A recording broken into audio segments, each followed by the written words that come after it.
Kementerian Belia dan Sukan sentiasa memastikan Perbadanan Stadium Malaysia merupakan agensi bertanggungjawab dalam pengurusan venue di Kuala Lumpur Sports City diurus dan diselenggara supaya dapat dimanfaatkan secara optimum. Bagi tahun ini sahaja sehingga Oktober, sebanyak 2.147 juta hasil sewaan venue telah direkodkan melibatkan sebanyak 26 penganjuran acara sukan di KLSC. Manakala bagi tempoh yang sama, sebanyak 54 penganjuran acara bukan sukan telah direkodkan melibatkan kutipan hasil sewaan venue sebanyak 8.5 juta iaitu 4 kali ganda hasil sewaan penganjuran acara sukan.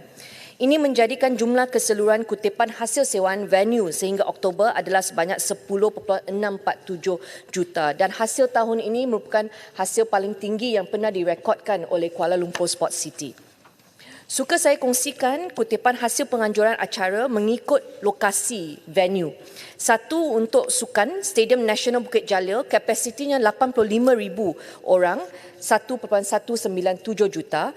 Axiata Arena, kapasiti 13,875,000 ringgit untuk acara sukan. Dan untuk Stadium Hockey Nasional, kapasitinya 15 hingga 20,000, 75,000 ringgit sahaja. Untuk acara bukan sukan, mengikut lokasi, Stadium Nasional Bukit Jalil 1.8 juta. Untuk Axiata Arena 6.4 juta dan Stadium Hockey Nasional yang telah kita gunakan untuk konsert juga sekarang 210,000. Bermaksud venue yang paling popular untuk acara bukan sukan adalah Axiata Arena. Tetapi berdasarkan lokasi memang kita tahu strategiknya adalah Stadium Axiata Arena kapasiti 13,000. Kerana itu tidak bergantung kepada cuaca dan senang untuk mereka buat multiple concert nights jika mereka mahu. Kalau Stadium Nasional Bukit Jalil 85,000 agak sukar untuk menampungi untuk penuhkan stadium tersebut.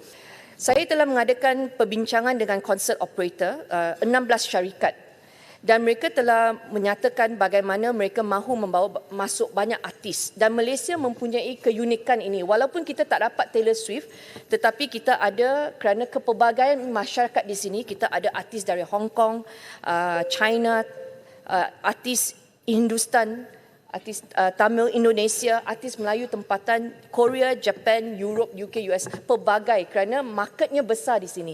Oleh sebab itu melalui engagement dengan concert operator, mereka telah nyatakan mereka mahu book lebih tetapi dah penuh dan mereka tak tahu siapa yang telah book.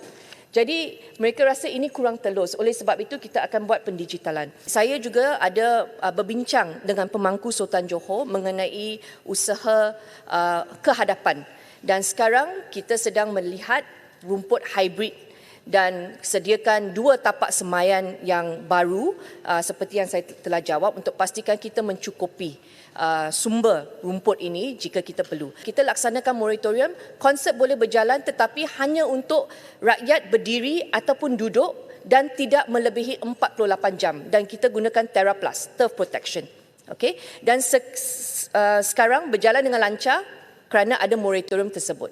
Tetapi bila kita ada artis antarabangsa seperti Coldplay, bila mereka masuk, mereka mempunyai tema konsert sendiri, satu dunia, world tour mereka dan konsep struktur pentas mereka tak boleh diubah. Masa itu kita perlukan lay and play seperti yang saya nyatakan Badan Stadium sedang sediakan.